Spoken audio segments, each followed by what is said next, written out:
sa pabahay. At saka yung maging tao dun na siyamtang si habang si Ate Melanie busy kay Reyna, siyempre maghahanap tayo ng tao na puwedeng pakisuyuan doon. Siyempre every pakisuyo mo dun magbibigay din tayo ng pakonselo, gano'n po. So don't worry guys at sa 'di ba yung pinaka-goal natin is 100K para mabuo yung pera doon para sa pabahay ni Reyna. Sumobra na po ng 100K yung pera natin na sa fundraising.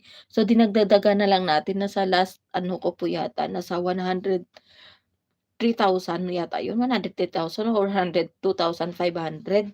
Basta nadagdagan po yun guys sa plus may 3,000 na kami naipon sa GC namin. Plus may 1K na binigay si Ma'am Bere, tapos may dumating kahapon na anonymous na 500. Salamat po talaga at, unti-unti, day by day nadagdagan po yung pera natin kahit paunti-unti. Thank you Lord. Thank you Lord. Kaya sabi ko sa inyo, tuloy lang po ang support at na ano, kasi ang importante naman kasi yung budget sa pabahay is intact na po. Intact na po yung budget sa pabahay, kumpleto na. At naka-close na po yung pera diyan 'no sa pabahay, na sa yung major talaga, yung bahay talaga ni Reyna. Thank you sa wakas napatupad ang pangarap natin na magkaroon ng bahay sa Reyna. Thank you Ma'am Yen, Ma'am Roinem, lahat ng mga sponsor lalo na sa 1M sponsor. Thank you very much. Thank you din Ma'am Remember Blight Day. Thank you so much at isa ka din sa naging part sa pabahay ni Reyna 'no. Salamat din at isa ka din na sumuporta sa bahay ni Reyna. Salamat po talaga. Ma'am Messi, I love you po. Thank you so much, Ma'am Messi. Tama yan, Miss Yeng. Yes po. Wala tayong magagawa kung ano 'no. Ma'am Messi, may love shoutout.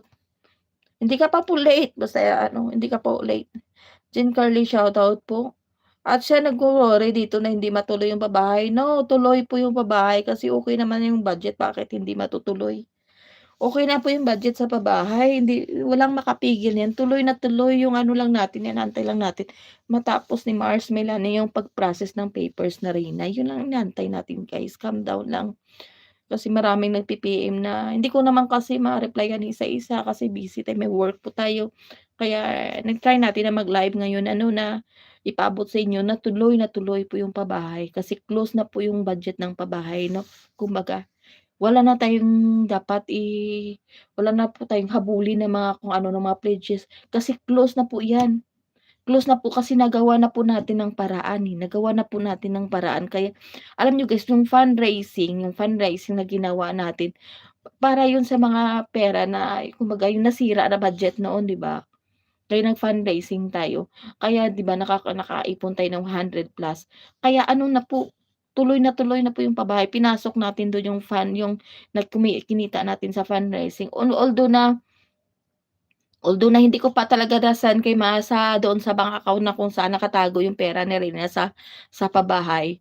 Pero nabilang na po sa budget na 'pag pinasok ko yun yung 100K, pasok na po tayo yung pabahay is okey na okey. Kaya walang rason na hindi po matutuloy yung pabahay ni Reyna. Yung inaantay na lang na matapos ma-process ni Mars Melanie yung papers para sa pabahay ni Reyna kasi ayaw din natin na simulan yung bahay ni Reyna na hindi complete complete yung papel niya 'no, 'di ba? Complete documents, 'di ba? So, kumbaga takes May time at least sigurado at walang hassle, 'di ba? 'Yun ang ano, kasi noon pa naman kung hindi naman maano 'yan, hindi naman madadala sa nagra-rush ka palagi kasi diyan ka palagi mapapalpak 'pag palagi mo nira-rush yung mga plano mo, eh. 'Di ba kumbaga 'yun nga tinatawag na slowly but surely, 'di ba? At salamat po talaga sa mga sumusuporta. Silang dalawa ni Melanie magkapitbahay sila, eh.